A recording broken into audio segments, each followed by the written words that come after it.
Welcome to Realizing Resilience, a podcast from the Connecticut Women's Consortium. We're not behavioral health professionals, but we're your gateway to real conversations with the experts. Each episode, we'll delve into the vast landscape of mental health from personal stories to expert insights. Together, we'll bridge the gap between clinical expertise and personal experiences, connecting with diverse voices and perspectives. Join us for insightful conversations that demystify the world of mental health. Viana Turcios-Cotto, PhD, earned her doctorate in clinical psychology at the University of Connecticut, with a concentration in child and adolescent psychology and a certification in health psychology. As a licensed psychologist, she works daily with children, adolescents, and adults who have endured a variety of traumatic experiences, as well as other life stressors.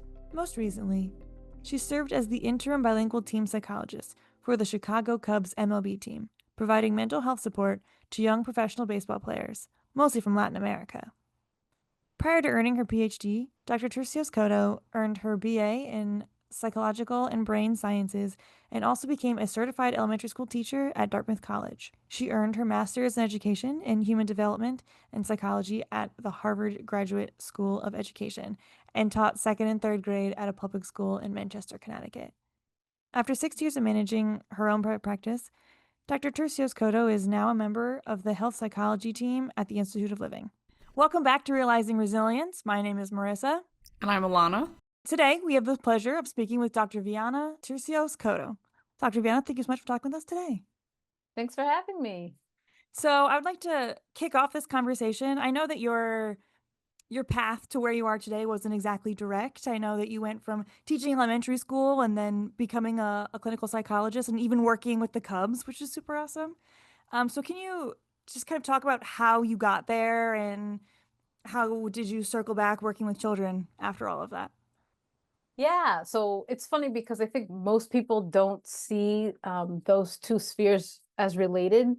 But when I was an undergrad, I wanted to major in psychology, and I sort of bombed my first intro class to psychology. I later on learned you don't take intro to psych freshman fall. That's a big mistake. So I needed to find something else to really keep my interest going and keep me engaged. And I loved it. I fell in love with the world of education. I was able to go into classrooms and work with certain special education students that needed extra support. And I did that as part of the class. And I stayed there for, an extra couple months because I enjoyed it so much. And so after that one course, I started thinking about, we had a teacher ed program at my undergrad. And so then I started thinking about getting certified as through the teacher education program. So that's how I ended up in the world of education. That was a total sort of accident. And then I decided to go back into psychology. And through my work in psychology, I always had one foot in each world, both in psychology and education. And I ended up earning my master's in education, but the concentration was human development and psychology. Right? So I always sort of set myself up in both spheres. And I ended up teaching as my first full-time job once I was done with school. And I told myself, if I'm here for the rest of my life and I'm a teacher or in the world of education, I would be happy with that. And it would be my decision to do that. But a couple years into teaching, I realized I still had that bug for learning more in the world of clinical psychology. I also had a lot of students, families, parents who would come to me, and now we would call it trauma dumping. Like they would come and they would tell me their stories about all sorts of stuff: incarcerated parents, the death of your grandma, having to be here undocumented, and just a lot of different trauma stories. And there was very little support for these folks, especially the kids of color and the families of color that I worked with. So being Latina, being Spanish speaking, and knowing that I had the possible ability to move into clinical psychology, I decided to give it a shot. And I was fortunate enough to get into the program here at UConn, which is a fantastic program. And I didn't have to leave Connecticut. I didn't have to move. And so it was sort of the best of all worlds. And while I was there, I kept my work with kids at the forefront. I decided to get trained to be a child and adolescent psychologist. And at the same time, I also went into health psychology. So that opened up a different doorway for me, which then led me to other opportunities. The way I got to the Cubs was while I was in grad school, I met a woman who was training to be a sports psychologist. And so that's why she was at UConn completing her internship while I was also completing my internship at Student Mental Health Services there. And she landed her dream job of becoming the director of mental health for the Chicago Cubs. They were looking for a Spanish-speaking clinician that could work with the players, who are mostly young men, 18, 19, 20-year-olds. These are guys who are mostly in the minor leagues right now, and they're coming straight from Latin America, a lot of them being independent for the first time. And they themselves have a lot of trauma history. So she was looking to find someone that she really trusted in working with these players with a strong background in trauma. And so she reached out to me, and I had this amazing opportunity last season to be able to work with the Cubs. But all along, I've always worked with kids, even during that time. I had a private practice, and so I never stopped working with children and adolescents. And it's all connected when you're working with young adults as well. Yeah, because I think initially when I read your bio, it seemed more disconnected, but when you think about it, right, it's like baseball players in general are pretty young. There aren't very many people over the age of like 25 in the league at any given time, so it seems much much more sensical than it did initially. Yeah, and especially when you think about trauma history. I mean, these are guys that have a lot of pressure. They've put a lot of pressure on themselves to do really well, to help support their families and their countries, which have a lot going on. So like you're saying, it's not as disconnected. And everyone's always like, "How'd you get to the Cubs?" And but I always see, because I work with the entire lifespan. To me, it's connected from, in utero through 85, 90 years old. Everything just builds on itself. It's all connected. So, speaking a little bit about how that trauma kind of manifests, I think most of our listeners are familiar with the concept of ACEs and like predisposure to trauma in children, but maybe not so much all of the ways that that can manifest in behavior in children and how it can kind of be mistaken for other things. I used to teach too, so I always am thinking about this through that lens of like, what is this behavior actually saying? Like, what do they mean by the behavior instead of like, why are they doing this? But yeah, if you could just speak a little to that. Yeah, I think what you're talking about is the underlying need, right? What's the underlying need when we see certain behaviors? And I think that's the most difficult part of understanding kids who have trauma, because oftentimes they look like kids who are just trying to be difficult. They look like kids who are trying to be disrespectful, trying to do things their own way. And we can see kids at the different ends of the spectrum, right? Very opposite ends of the spectrum. Some kids will be very loud and overreactive and push back. And then other kids will be very quiet and easily shut down and be very distant. And these two kids could be having trauma reactions and manifesting in different ways.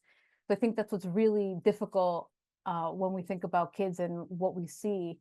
The other one, that oftentimes we see kids and they look like they have ADHD. They're hyperactive, they're sort of jumping all over the place. And that's because their nervous system is just a wreck. They're on edge. They can't calm their bodies down. So they present as overly active, but really there could be underlying trauma there. And I think for adolescents, the one that's super mistaken is this idea of they seem indifferent. Right? Kids who seem sort of aloof, disconnected, indifferent, like they don't care. Yeah, whatever. It's not a big deal. Doesn't bother me. Usually they're masking or covering up a feeling of hopelessness. And so that's what that indifference is demonstrating for us. So oftentimes I think what's most important is really connecting with kids and getting to know a little bit more about what have you been through, what's going on for you right now, what are the biggest issues going on for you in life, so that we have a better idea of, is this trauma or is there something else going on here? Yeah, I think even though what we know about development, we know about trauma, what we know about a lot of these things in society has gotten better, we often slap labels on things that aren't always true. And I think that it's really important to kind of remember that each person is different. Each person is individual. It could be symptoms of this or similar to this, but unless you speak with this child, you really don't know. Yeah, absolutely. And before COVID hit, I started working with Vernon Public Schools as a social emotional learning consultant there to help create more trauma-informed classrooms. And I think one of the biggest pushbacks we would get is this idea of, well, shouldn't we know which kids are going through trauma and what that trauma is? And although as a teacher, I understand that idea, for me, that's why the most important thing is having trauma-informed practices as a blanket approach for the entire classroom, for the entire building, right? If we're just approaching all kids in this way, it some ways it sort of doesn't matter what's going on, right? Because the hope is that no matter what is happening for each kid, we're going to be approaching them with empathy, with compassion, with patience, as opposed to saying, oh, well, you get special treatment because we know something difficult is going on in your life, and everyone else, oh, well, you're going to get harsh treatment or, really strict sort of punishment. So I think that's why, yeah, a trauma-informed practice is so important in all spheres with kids.